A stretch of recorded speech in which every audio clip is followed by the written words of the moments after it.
If you're uncomfortable selling, it is not because you're an introvert. Typically, you're uncomfortable selling because you're afraid of rejection. That is not the same thing. If you're like me, you were the introvert who said, I'm supposed to do these things. I feel guilty because I don't want to. It creates a level of anxiety and stress inside of me. I just believe a lot of introverts feel this way of, I'm supposed to be this person, but I don't know how to be that person. True selling means that you have to go out and find rejection and bring it home. So the more you face rejection, the easier it is to deal with rejection. The person listening, how would you suggest they get out of that apathy problem from creating the foundational skills that you'll then be able to build on over and over every single day? And welcome back to the Introvert's Edge podcast. I have to admit, I'm really excited about this interview that we have today. I'm introducing you to Jeb Blount, and he's not only the author of 1,000 books on sales that have pretty much all hit the bestseller list, he's also the founder of a company that has made the Inc. 500, and a little bit closer to home, you might have noticed that he wrote the foreword for my book, The Introvert's Edge to Networking, and outed himself publicly as an introvert. So this guy spends his life teaching people how to sell, and as we all know, introverts really struggle to believe that we can. So we're gonna rip that open today, as well as talk about pricing, because Jeb's new book is all around how to sell the price increase. So without further ado, Jeb, welcome to the show. Well, thank you so much. It's nice to be back with you. And I always enjoy our conversations. And thanks for that wonderful introduction.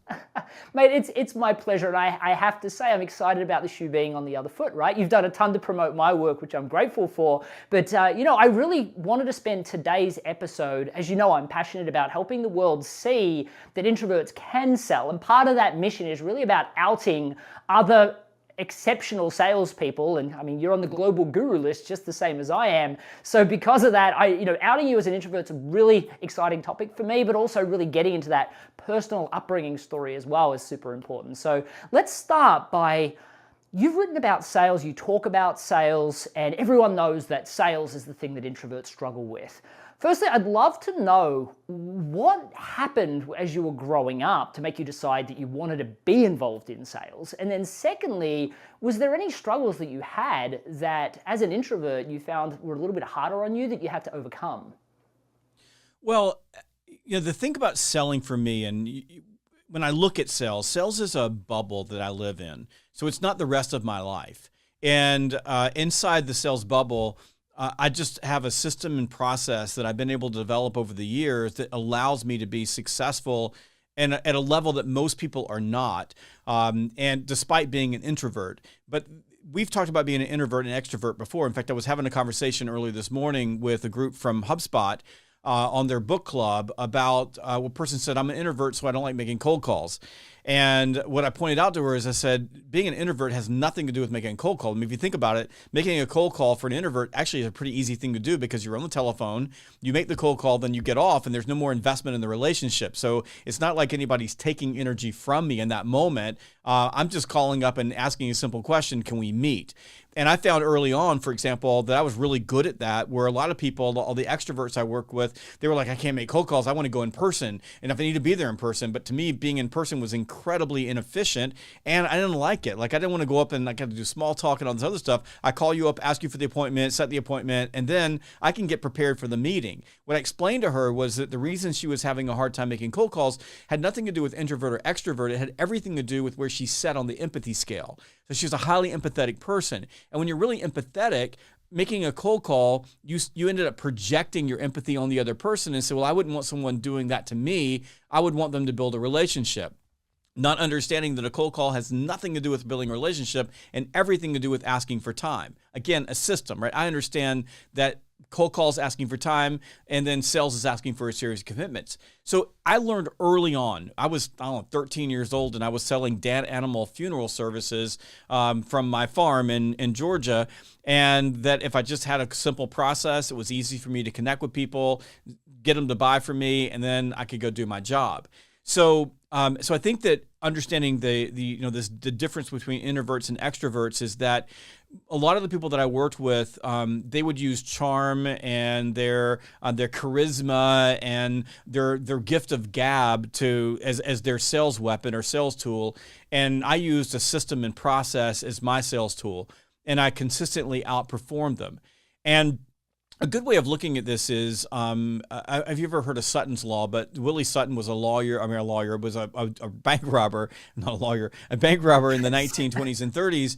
And he was asked by a reporter one time, why do you rob banks? And his reply, we all know, is, well, that's where the money is. And but there was a corollary to that was later on in that interview, where they asked him why he used a machine gun to rob banks. And he said, because charm and personality doesn't get you the money. So the same thing for me. Like when I go into a sales call as an introvert, I recognize that charm and personality is really not my strong suit. What my strong suit is setting myself up to win. So I early on latched onto something called win probability. I understand how to play the game in a way that gets me in a position where I can win. I learned how to engineer relationships through the sales process so that I'm creating a world where people want to buy from me. They're motivated to buy from me within the confines of the sales process. I mean, if they met me outside of the sales process, they might not want to buy from me because I typically am a wallflower. So I learned how to do that early on. Now, from what were there things that I needed to learn how to get out? Like, what were there things for me as an individual, as an introvert? The answer really is no. I mean, I think that the hardest thing for me was learning to just be who I am. Because, for example, in my early 20s, I'm learning how to sell. It's go play golf, like go to lunch, go to dinners, go to ball games. And like, I would rather run my head through a brick wall. You've got one behind you and I got one behind me than to go to lunch with a client or to go play golf all day long. Like I could think of anything worse for me than to spend an entire day playing golf, because most of the time I was there, I would want to go someplace else. And I don't mind client dinners so much, but I mean, it just wasn't like that's not how I sold. But that's what the expectation was. What I learned though is that none of that really mattered. Like if I could in the confines of the sales process, I could cause the customer to want to be motivated to do business with me because they like me, and it's easy to be likable when you listen to other people. That's a simple thing to do. And I'm able to solve their problems. That's what a process allows you to do, is to do good discovery so that I can understand what's important to them and build a value bridge to that I could win. And it didn't make a difference if I took them to lunch or not. In fact, I could outperform everybody if I could do those things. So the hardest thing for me, if you think there's one thing I had to get over with, it was that guilt or that self-doubt of feeling that I wasn't doing what I should have been doing because I wasn't good at those things. And that was like for me personally, that was like a 20-year journey of finally coming to, and maybe I'm still there where I still feel guilty that I just don't feel like I'm motivated to go have lunch with people or play golf with people. I just don't have it. And I just had to accept that's who I am. I'm not going to do that. But there's a better way, and I think that the trophy case I have full of trophies and my income, long term has been driven by the fact that systems and processes work way better than charm and personality. I think that's really great advice. And I think what I'm hearing constantly is I spend my energy on the things that allow me to be better at the thing that otherwise would be uncomfortable, as opposed to the activities that I'm not going to enjoy that the extroverts are going to be better at anyway, like going to golf and having those luncheons and things like that, which, I will say up front, while I'd love to dig deeper into that, Jeb has interviewed me twice on his show, which is called Sales Gravy, or the Sales Gravy podcast, and we go into depth into both of these topics. As a matter of fact, in his own university, there is a whole load of training around us talking about the things we won't do and the things we will do when it comes to the activities, and all of it, by using process, allows us to sell better than the average salesperson, better than the average extrovert, and a lot of the introverts that are just winging things as well because they don't know how to do anything differently.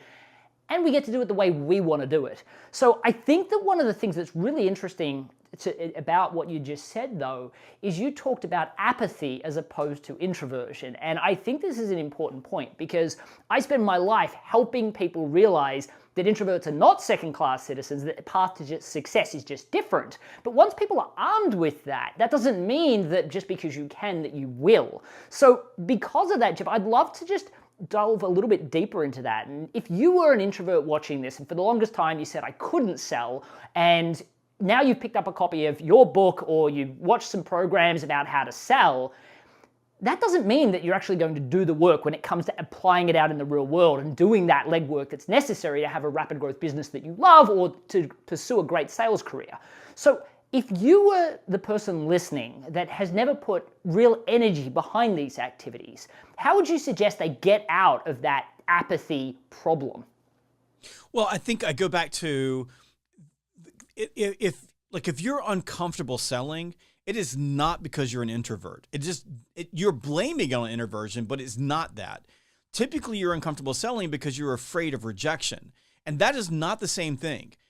As an introvert, I'm not afraid of rejection. I just don't like being with people. I mean, the pandemic has been the greatest experience of my life. I mean, I know this sounds kind of cold, but Lord have mercy, it took all the pressure off me to hang out with people. I got to just do me. But I love selling. Like, I love making income. I love closing deals. I love the game. I'm not afraid of being rejected. I don't like being rejected, don't get me wrong, but I'm not afraid of it. And I've developed frameworks and systems and processes to get past that. And in fact, as an introvert, me personally, I'm much more of an outcome-driven person than I'm an empathetic person. There's just a difference in personalities, and that's baked into who I am.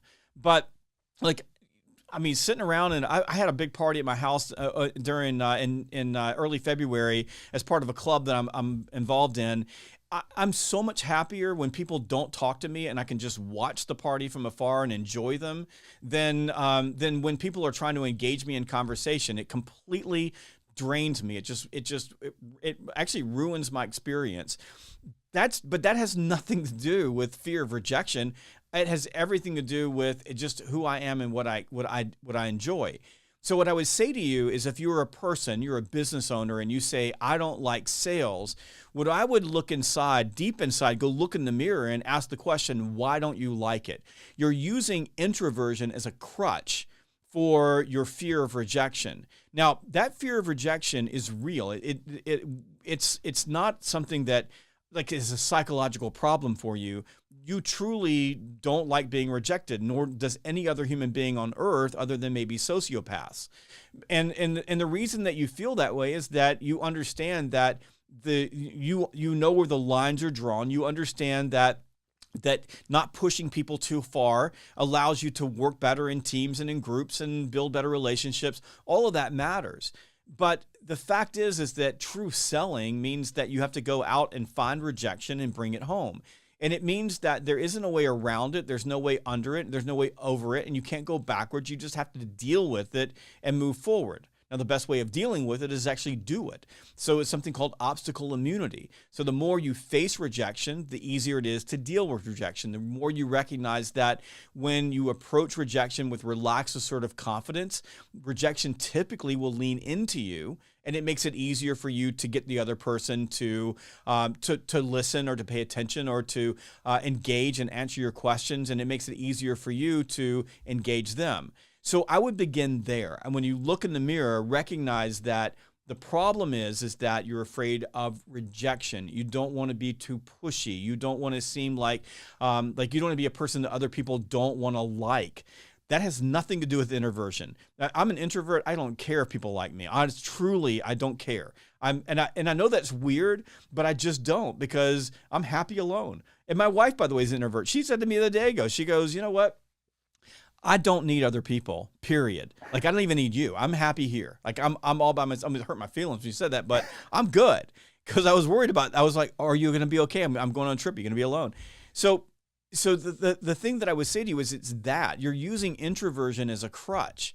And oh, by the way, you also may feel like, because of what you've learned or seen about sales over the years, like me, I have to get used to the fact that going to lunch with people and hobnobbing, that's just not my style. You think that you need to have gift of gab. You think that you need to be really, really good with people in order to sell things. And so that becomes a crutch as well, because you've got this mental image of what you think selling is. And inside of you, everything is screaming, I don't want to do that. I get that. Start with rejection, though. That is where you sit on the empathy scale. So if you're a person, let's say, for example, Matthew, you and I are having a conversation, you're my customer, and I need to ask you to meet with me again so I can do a proposal. If in that moment, for example, you're a business owner and that's a moment of truth where typically somewhere inside of your brain, you're thinking to yourself, man, I don't want to be too pushy. And maybe if I'll just kind of leave some awkward silence and Matthew will do the job for me. And a lot of your meetings end up in these sort of wishy-washies. We'll get back together at some point in the future. If you're having that conversation with yourself, you are higher on the empathy scale, which means that it's easier for you to feel what Matthew is feeling. And by the way, my wife is a total introvert and high on the empathy scale. I'm a total introvert and I'm low on the empathy scale. I'm more outcome driven. So we're the complete opposite that way, although we both share the fact that we prefer to be alone, which is fine. So if you're there, what you need to do is start being intentional about outcome. In other words, as you're dealing with a customer, you need to create a system that allows you to decide in advance what you're going to ask for. Sometimes you need to practice it. But you need to know, like, here's what I'm going to ask for at the end, so that when you get to the end, your brain says, okay, this meeting's not over until I ask Matthew to meet with me again so I can do the proposal. By the way, if you're an introvert and you are, low on the empathy scale, in other words, you're more outcome driven like me, which means you're typically more self-centered. In those situations, you need to be more intentional about empathy. So you have a tendency to blow up your relationships because you go in and talk at the person, right? You put the emotional wall up because that's how it feels. And so I go, Matthew, you want to meet, again, to go to the proposal? And he goes, yeah, not really, because I'm just not that into you because you're a putz, right? So you on either side of the scale, you need to be intentional about those things. On the other hand, if you're like me, you were the introvert who said, I'm supposed to do these things. I feel guilty because I don't want to. It creates a level of anxiety and stress inside of me that I know it's hard to put that into words how I feel, but I'm constantly have this like guilty feeling where I did an international keynote last week and I had a client who asked me to go to dinner the night before I'm getting ready for the event. And you and I've talked about this before in some of our other conversations. And I actually, since the conversation that we had, by the way, almost like going to my therapist is hanging out with you, I've gotten way better at it. Like they sent me a text message. So normally I'm racked with guilt. Like they want to have dinner with me. I don't really need to have dinner right now. I need to go sit by myself in the dark room because tomorrow I'm delivering a 2-hour keynote to an international audience of salespeople who are starving to meet with me. And I need to be my very, very best. And they're going to take all my energy. And tomorrow I'm going to feel like crap. And I'm going to be happy. Like instead of doing all that, I just wrote back and said, how about tomorrow night? Because tonight I need to prep. Like I was intentional about what I was going to ask for. Prior to that, I would have just been racked with guilt. And I probably would have caved and said, okay. And then I would have felt terrible the entire time. I would have had a bad experience. I wouldn't have liked myself very much. So the next morning I wake up because they stay out too late and everything's wrong. I've gotten better at that. That's what I mean about being intentional. Absolutely. But overcoming that, I just believe a lot of introverts feel this way, that internal guilt and struggle inside of I'm supposed to be this person, but I don't know how to be that person. They absolutely Let it shouldn't go. be. They absolutely shouldn't be. And I think that this is one of the important things that you constantly need to be thinking. I mean, there are studies to say that people deem rejection the same as being spanked. Now, the truth is it doesn't hurt. especially if you learn not to take it personally. And Jeb and I both talk about focusing on sales systemization, networking systemization, public speaking systemization. Gosh, every part of my business, and I know Jeb's, is focused on systemization, which takes the personal rejection out of it anyway. So if you learn to focus on system, it's going to remove a lot of that problem of feeling like that rejection is because of you. And the second piece of advice, and this is key, is desensitizing yourself to the conversations you need to have. You know, I talk frequently about if you need to talk about price, you need to talk about the price before you go into the conversation. Practice in the mirror, say it to your wife, talk about it over and over again so you don't get uncomfortable when you're mentioning the number. It is so vital that you do these things, and then listen to other introverted coaches, other introverted specialists. You know, Jeb just highlighted that a conversation that he and I had on his podcast led to him feeling comfortable saying, love to, just not today, go tomorrow night, because that's a skill set that I learned. By the way, that skill set I learned from another person called Dory Clark, who was on the Introvert's Edge podcast, who said, this is what I did because I kept getting asked to speak and I felt like totally guilty that I had to say no when they were paying me all this money. So I decided to do this instead. So by understanding that we have benefits and disadvantages, and a lot of those disadvantages not only can be fixed by systemization, but actually allow us to outsell, out-network our extroverted counterparts, then all of a sudden we can stop feeling so guilty, and especially if we're high on the empathy scale, stop racking ourselves with guilt because of something that they don't even probably care about, and probably just, in Jeb's case or my case, probably felt a lot more comfortable with not going to dinner because they've got to go to an event tomorrow too. They were probably just high empathy, feeling like poor Jeb's by himself tonight, maybe I should take him out to dinner. You don't know what happened.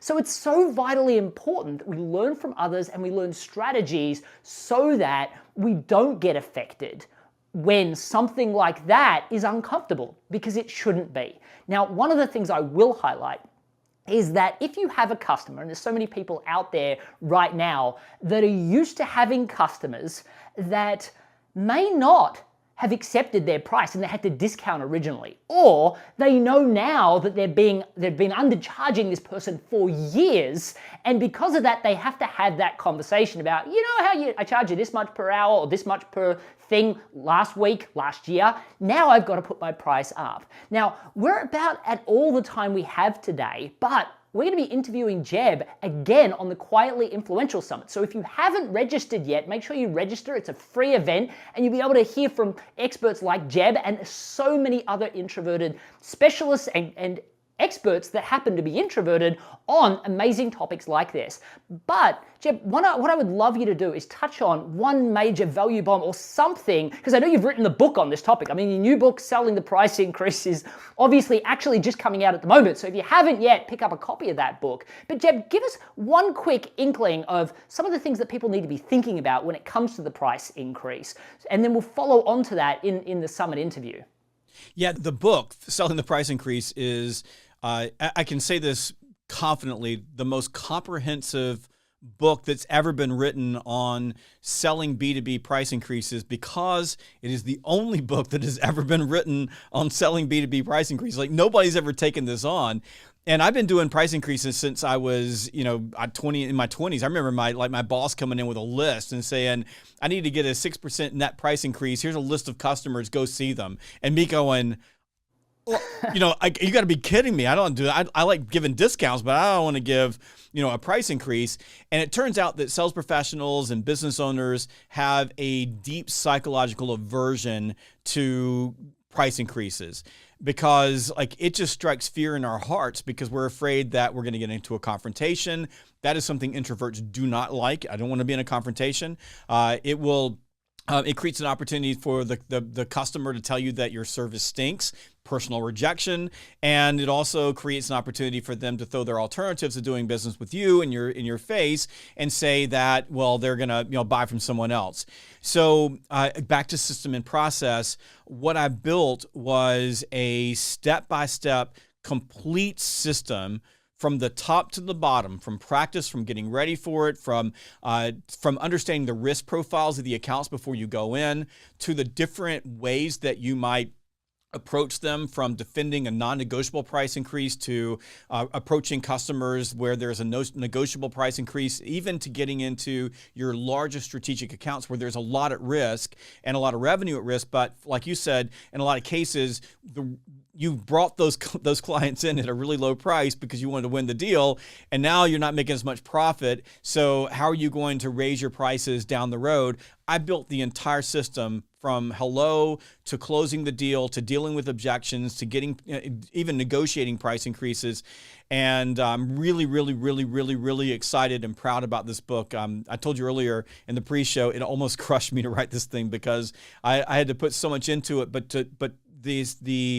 I just finished doing the reread through the entire book, and you've never read anything like this when it comes to price increases. It'll give you everything you need. Well, I can't wait to read it, and I'm hoping to get it a little bit earlier than everybody else. But I know from Jeb's other books, he doesn't really hold back at all. So many people spend fortunes on programs, and I can tell you that what Jeb covers in his book is usually very systematic. And because of that, that's exactly what us introverts need, right? So definitely check out the book, and make sure you check out the other interview that we're going to be doing inside the Quietly Influential Summit, where we're going to actually go deeper into selling the price increase. So make sure you check out that episode. And again, that's free by joining the summit at thequietlyinfluentialsummit.com. Now, before we go, I have to ask Jeb the question that I ask every single one of my guests before they get off this show is, Jeb, what do you consider your introvert's edge? It's the ability inside the bubble of selling. I'm terrible outside of selling, but I have the ability inside of selling to. You said this word earlier, but I'm not quite sure if I can repeat it in my head. But it's the ability to desensitize those sales conversations. When I'm in that space, I'm like I've got my superhero powers. When I'm selling. Outside of that, I'm a disaster. But inside of that, that's where I just have all my confidence, because I just have a system that I believe in that gives me a high probability of winning. So I've got all the confidence in the world. You know, I think that what you're hearing from Jeb is that he learned from a young age and he built on that skill over and over again. You all know my story. I started with 93 doors of rejection, but I studied YouTube videos and I worked every day, sometimes hours more than anyone would ever want to do for themselves. But 6 weeks later, I was the #1 salesperson in the company. And I've built on that every single day. This fear of rejection, this belief that introversion's in your way is stopping you from creating the foundational skills that you'll then be able to build on over and over every single day to allow you to have the life that you want. And once you realize how simple those skills are and how methodical it is, which is designed specifically for introverts, you'll wish you started when you were 16 like Jeb, or when you were 18 like I was. Don't stop yourself from learning the skill that allows you to lead the life that you deserve. But for today, I want to thank every single person for joining me on the Introvert's Edge podcast. And Jeb, thank you so much for sharing so much value with my audience today.